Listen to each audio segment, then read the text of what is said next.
Amin.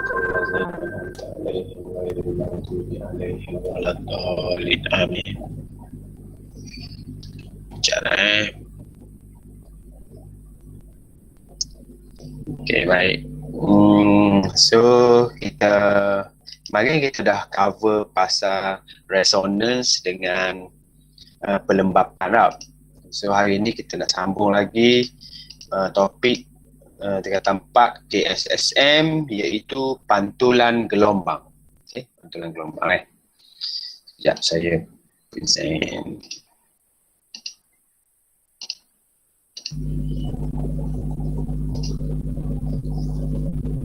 Jadi antara fenomena-fenomena yang wujud dalam gelombang, yang ketiganya adalah pantulan gelombang. Okay?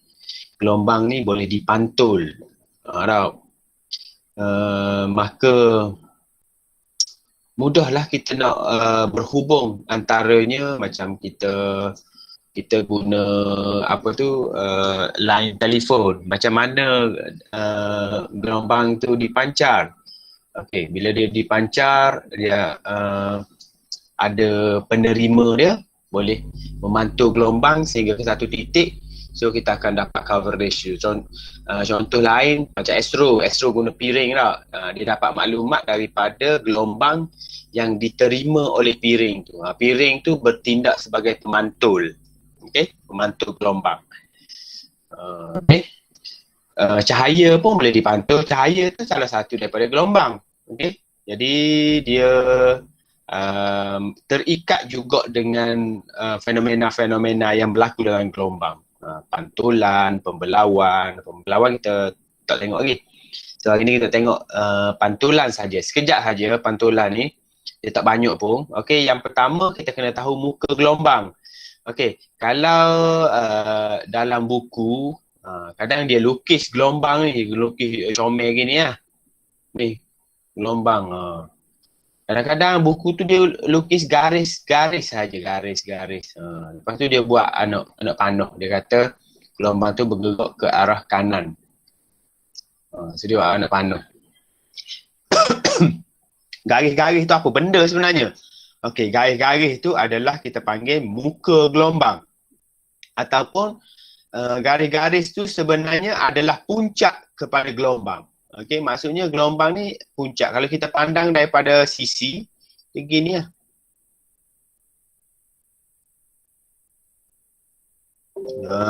Kita panjang. So garis ni adalah puncak gelombang. Puncak gelombang. So kalau kita pandang dia daripada atas, kita akan nampak garis-garis, iaitu garis-garis puncak gelombang. Itu kita panggil muka gelombang. Kalau gelombang cahaya pula, kita akan nampak jalur cerah dan jalur gelap. Macam awak ambil air dalam besen tak? Ambil air dalam besen, lepas tu awak letak cahaya atas. Katakan awak pasang lampu. Lepas tu awak ambil objek, letakkan dalam air. Dia akan menghasilkan gelombang. Macam mana kita nampak gelombang tu? Kita nampak gelombang tu adalah jalur-jalur cahaya tak? Jalur cahaya, jalur terang, jalur gelap, jalur terang, gelap, terang, gelap. So macam ni lah. Jalur gelapnya gini, jalur cerahnya hot ni. Okey. Tu juga kita panggil muka gelombang. Wavefront dia panggil. Macam mana boleh terjadi garis terang dan gelap tu? Kalau dalam air dalam besen. Okey, bila dia jadi gelombang, dia akan membentuk seperti dua kanta. Yang pertama kanta cembung. Sini kanta cekung. Kanta cembung, cekung, ni cembung balik. Lepas tu cekung balik.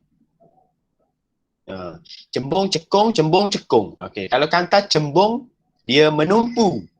Sebab tu dia menumpu. Maka tumpuan dia tu akan jadi jalur cerah. Dan dekat lembangan ni pula ataupun lurah ni, kita panggil kanta cekung. Dia lebih bentuk dia macam kanta cekung. So dia akan mencapah. So dia mencapah. Okey, mencapah. Jadi cahaya tak pergi sini. Sebab tu dia jadi jalur gelap. So cahaya akan menumpu dekat bahagian kantar cembung ni saja. So sebab tu dalam air kita tengok jalur cerah gelap, cerah gelap, cerah gelap. Disebabkan oleh pembiasan cahaya. Cahaya dibiaskan oleh air disebabkan bentuk dia bentuk cembung dan cekung. Gitu. So kita nampak jalur cerah gelap, cerah gelap, cerah gelap. Okey. Kalau dalam air, kalau kita ambil benda objek yang panjang, kita buat getaran dalam air, dia akan menghasilkan gelombang satah macam ni. Gelombang satah yang panjang straight je. Tapi kalau kita ambil titisan air, kita titik dalam air. Tik, tik, tik. Jadi muka gelombang dia pun mengikut titisan tu juga. Dia akan jadi gelombang membulat. Muka gelombang dia membulat. Okey, jadi arah perambatan dia adalah kiri, kanan, utara, selatan, barat, timur. Semua arah dia bergerak kalau bulat. Kalau panjang, dia satu arah saja. Mungkin dia pergi ke kanan ataupun dia pergi ke kiri. Tu arah perambatan, arah gerakan dia. Okey, kalau gelombang tu pula dihalang oleh sesuatu, iaitu pemantul lah contohnya lah. Kalau dalam air tu ada satu objek yang kerah duduk dalam air tu, bila gelombang tu mari, ni tengok gelombang mari, bila dia langgar ni dia akan pergi ke bawah ni. Tengok ada wujudnya satu garis-garis ke bawah ni. Okey. Dia akan ikut hukum pantulan, iaitu sudut tuju sama dengan sudut pantul. Maksudnya kalau sudut tuju tu 70 darjah, pantul pun 70 darjah juga. Dia sama banyak. Sudut pantulan. Kalau pantul permukaan dia tu adalah macam ni, dia lurus lah. Kalau permukaan dia tidak rata, maka pantulan dia akan bersepah. Dia jadi bersepah. Okey, kalau bentuk cekung, pantulan tu bentuk cekung, dia akan jadi menumpu. Kalau dia bentuk cembung, dia akan mencapah.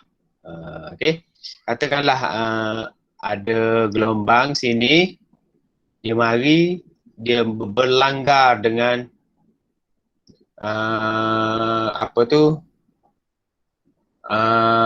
penghalang yang berbentuk semi bulatan. Gini. Dia mari, dia gerak, tiba-tiba dia langgar. Apa akan jadi? So dia akan dipantulkan dalam bentuk membulat. Gitu. Dia akan mencapah. So dia akan mencapah pantulan dia. Kalau bentuk cekung, kalau macam ni, gelombang tu mari straight gini. Dia mari. Apa akan jadi? Dia akan jadi melengkung gini. Last kali dia akan menumpu pada satu titik. Tu nama dia titik fokus. Dia menumpu pada satu titik. Sama macam piring astro tu lah. Dia bentuk cekung lah. Cekung dia menerima. Lepas tu kalau perhati, kalau piring astro dia macam ni. Dia piring gitu. Lepas tu ada satu benda duduk sini. Ada satu benda tu. Lepas tu wayar disambung, wayar masuk ke dalam TV kat rumah. Lepas tu dia adalah tempat dia ni. Okey, sebenarnya ni benda sini ni adalah penerima. Sebab apa? Kalau daripada jauh, dia akan mari,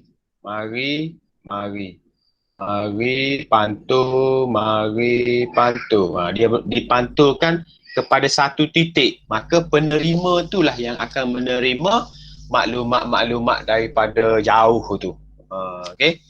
Yang berlaku selepas pantulan, yang berubah hanyalah arah sahaja. Yang lain tak berubah. Contoh, panjang gelombang tak berubah, frekuensi tak berubah, laju tak berubah. Yang berubah hanyalah arah perambatan sahaja. Dia mengikut bentuk. Kalau cembung, dia mencapah. Kalau cekung, dia memfokus. Kalau satah straight gitu, dia akan sudut tuju sama dengan sudut pantul. Nah. Okey, contoh kalau dia mari ni gelombang 7, dia mari gitu. So dia akan pantul gini ya. So bila kalau dalam Excel suruh awak lukis, awak kena lukis gini ya. Bila dia dipantulkan tu.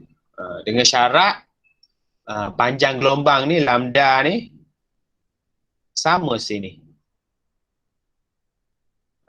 Dia sudut lambda 7 dengan lambda pantul adalah sama. Okey, ni jawapan dia. Step yang pertama kita lukis arah perambatan. Step yang kedua kita lukis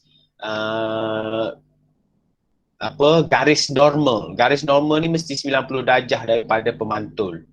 Okey, 90 darjah daripada pemantul. Lepas tu baru kita boleh cari sudut pantul. Okey, degi pantul. Gitulah contoh dia. Okey. So terbanyak dah. Okey. Aplikasi pantulan dalam kehidupan harian. Contohnya macam nelayan. Okey, nelayan dia nak cari kedudukan ikan. Kan laut tu kan luas dah. Luas. Lepas tu dia adalah satu alat yang digunakan oleh nelayan, iaitu nama dia sonar. Sonar ni gelombang ultrasonik. Tujuan dia bila dia lepas sonar tu, kalau ada kelompok ikan tu akan memantulkan balik gelombang tu. Okey, katakanlah gelombang tu ada ikan ada bawah ni. Sini ikan. Bila kena pada ikan tu dia pantul balik. So nelayan tu akan detect, oh sini ada kumpulan ikan. So kita boleh menjala, contohnya tak. Kalau dia tak ada alat ni, kalau dia main hentam saja, laut kan luas, macam mana nak cari kawasan ikan? Dan sekarang ni ada yang lebih canggih lagi, bila dia scan guna sonar tu nampak image ikan. Nampak image lalu. Oh, ada ikan kembung sini. Jom kita tu. Contohnya tak. Sebab tu nelayan ni sebenarnya pendapatan dia tinggi. Awak tak tahu. Pendapatan nelayan tinggi. Sekali dapat ikan beratus-ratus kilo, beribu kilo kadang-kadang dapat. Kalau katakan sekarang ni jual ikan kembung sekilo RM18. Oh, bayang kalau dia dapat 100 kilo. Sudah apa dah dia dapat. Tapi pekerjaan tu merbahayalah. Okey, tu cara nelayan untuk dapatkan kedudukan ikan. Guna konsep pantulan saja. Okey, lagi ultrasound ataupun nak scan perut baby. Perut ibu, nak tengok baby. So dia guna ultrasonik juga. Gelombang ultrasonik yang dipantulkan oleh organ dalaman atau fetus memudahkan pemeriksaan perubatan. Terus sekarang ni mudah. Pada umur 4 bulan tu kita boleh cek lalu. Bayi tu ada kecacatan ke tak, ataupun bayi tu sempurna ke tak, cukup sifat ke tak. Lagi pantulan digunakan oleh satelit komunikasi yang dipantulkan antena parabola. Parabola saya cerita macam Astro apa semua tadi lah. Kalau tengok ni di satelit banyak parabola ni. Tujuan dia adalah untuk pantulkan gelombang dan dia terima. Okey, ni saya cerita ni teknologi sonar. Ultrasonik yang dikenali sonar membantu kawasan yang mempunyai banyak ikan. Dia ada transducer dan dia ada receiver. Dia ada pemancar dan dia ada penerima. Okay? Dia pancar, dia terima balik. So dia boleh dapat maklumat ikan apa semua tak. Lagi, kita boleh tahu kedalaman. Macam kita pergi tengah laut, kita nak tahu kedalaman laut tu berapa. Kita boleh kira. Okey, kita boleh kira dengan hal laju gelombang yang kita lepaskan dan dengan masa yang kita terima balik. Okey, katakanlah dia nak tahu kedalaman, dia pun lepas tak. Kena di dasar, lepas tu dasar tu akan pantulkan balik. So dia pantulkan balik, dia akan terima. Jadi berapa masa tu. Mula-mula dia lepas dan dia terima balik. Dengan hal laju yang ditetapkan, dia akan dapat kira kedalaman sesuatu. Okey? Cara nak kira kedalaman macam mana? Dia ada rumus dia. V sama dengan 2D per dengan T. Apa maksud 2D tu? 2 kali kedalaman. Sebab apa? Sebab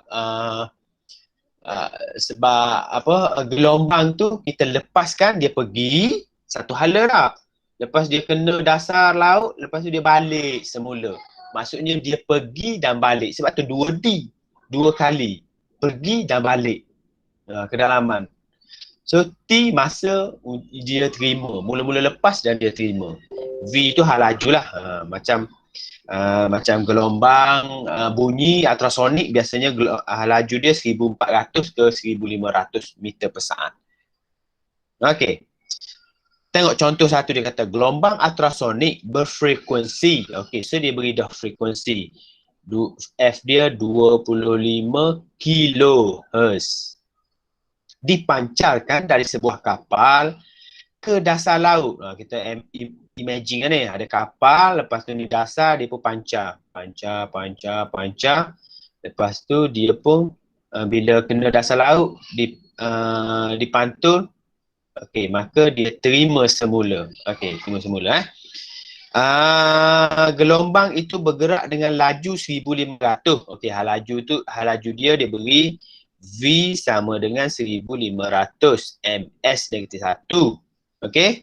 Sela masa antara penghantaran tu adalah 120 ms. Apa maksud ms? Milisaat. So T dia 120 mili. Mili kita standby je untuk kita tekan kalkulator dah. Mana kalkulator saya? Okey ni. Ada. Okey, standby dah. Okey, soalan yang pertama, tentukan kedalaman laut. Dengan rumus yang ada ni, V sama dengan 2D per dengan T. Soalan ni dia nak D, kedalaman. Jadi, kita susun balik D sama dengan VT per 2. Susun V, T ni naik atas dengan V dari VT, lepas tu bahagi 2. Okey, boleh So D adalah VT per 2. So ambil lah berdasarkan maklumat dia beri. V berapa? V 1500. T berapa? T 120 mili. 120 M. Jangan lupa mili tu. Lepas tu bahagi dengan 2. So kita tekan kalkulator. 1500 darab dengan 120 shift 5. Shift 5 tu mili kan. Tekan sama dengan bahagi 2. So jawapannya adalah 90 meter. So kedalaman laut tu adalah 90 meter. Contoh yang pertama. Okey, yang kedua, panjang gelombang ultrasonik. Kalau panjang gelombang kita tak ada rumus lain dah. Kita kena guna V sama dengan F lambda. So V adalah 1500, F 25K, lambda kita nak cari. Maka lambda sama dengan 1500 per dengan 25K. So kira 1500 bahagi 25 shift 6. 25K So jawapan dia adalah 0.06 meter. So ni jawapan dia. Itu cara dia. Betul tak? Ni 90 0.06. Beres. Okey, habislah untuk hari ni. Sebelum kita tamat, kita tengok dulu satu soalan. Ni soalan SPM. Okey. Ini dia soalan. Sama je soalan dia, tak ada soalan lain dah. Kalau soalan gelombang, mesti dia tanya hal laju, mesti tanya frekuensi, mesti dia tanya panjang gelombang. Okey, baca soalan nombor 2 tu. Sebuah pemancar disambung pada bot. Ni kurang sama je soalan dia. Ni soalan SPM sebenar ni. Okey, disambung pada bot yang menghasilkan gelombang ultrasonik berfrekuensi 40 kHz merambat dalam air dengan halaju 1400. Betul kan saya kata tadi? Kalau ultrasonik ni halaju dia antara 1400 ke sehingga 1500. Nah, so soalan yang pertama, hitungkan panjang gelombang. Tengok soalan tadi, panjang gelombang duduk nombor 2. Ni dia ubah je, duduk nombor 1 pula panjang gelombang. So guna rumus tadi lah. V sama dengan F lambda. Okay. V 1400. F 40K. K jangan lupa, kilo kan. Kilo tu ada nilai tu. Lepas tu darab dengan lambda. Maka lambda sama dengan, gunalah kalkulator. 1400 bagi 40K. 1400 bahagi 40 shift 6.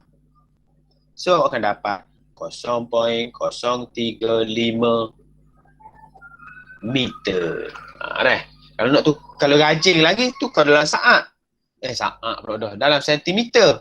0.035 meter ni bersamaan dengan 3.5 sentimeter. Kalau rajin lah. Tapi tak berapa nak rajin kan masalahnya lah. So tinggal je dalam meter. Tinggal je dalam meter lah. Tak susah pun. Guna persamaan sahaja. Boleh? Boleh tak? Boleh. Mudah? Boleh. Mudah je lah.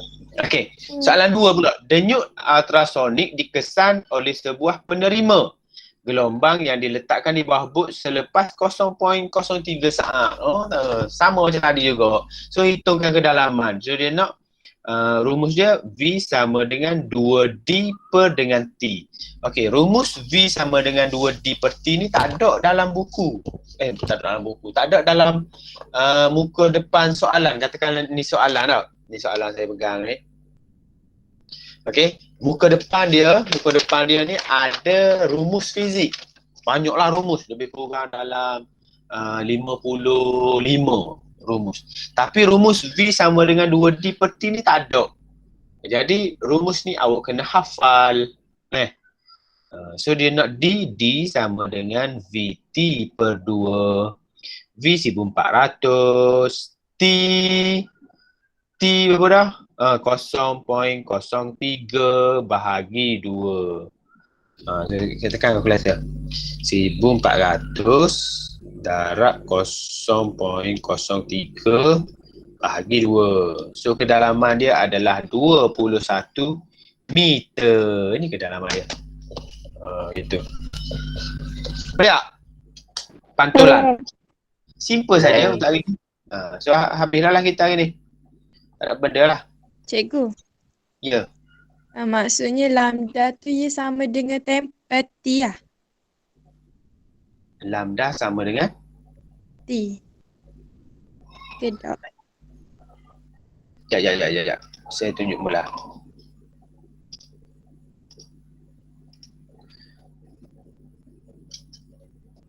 Mana ni? Lambda ni. Lambda sama dengan V per F. Dok yang bawah tu yang tu. Tu. Kan 1400 lepas tu 0.03 tu. 0.03 tu T. Masa. Sebab daripada rumus V sama dengan 2D per T, kita nak cari D. Jadi kita ubah rumus tu jadi VT per 2. V halaju darab dengan masa bahagi 2. Sebab apa bahagi 2? Dia pergi dan balik. Kan kita lepas dia pergi, kena dinding dia balik. Gitu. Boleh rumus ni kena ingat ni. V sama dengan 2D per T. Salin sikit, salin. Tulis dalam buku nota ke. So, macam biasa, saya nak beri tugasan. Tugasan dalam buku ni, muka surat 150 dan 151. Tugasan 2. Dia tak ada kaedah lain dah, guna rumus yang sama saja. Rumus yang sama yang kita belajar ni. Jawab guna rumus tu sahaja. Boleh? Boleh. Ya. Dia ada berapa soalan tu? 4 soalan.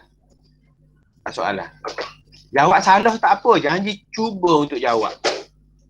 Saya tak kisah salah. Yang pentingnya awak mencuba untuk jawab. Boleh lah.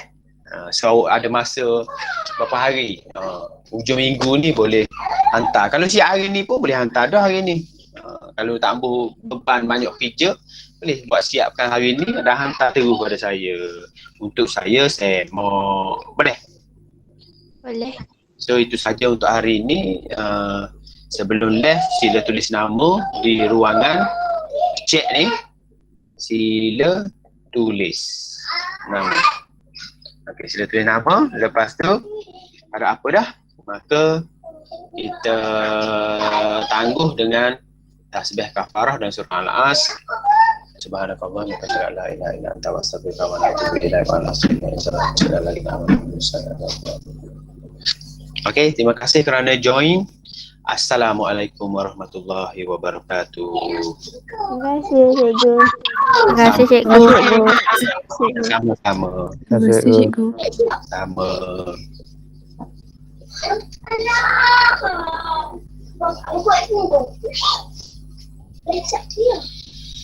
Siap dah? Iman Hafizi ada tak? Tulis nama. Pipi lah. Pipi. Apa pipi dah? Pipi. Alifah ada tak tu? Oh, lagi yo. Ya. Tak ni. Bapa, asyik cari mampu. Telefon apa? Memanglah.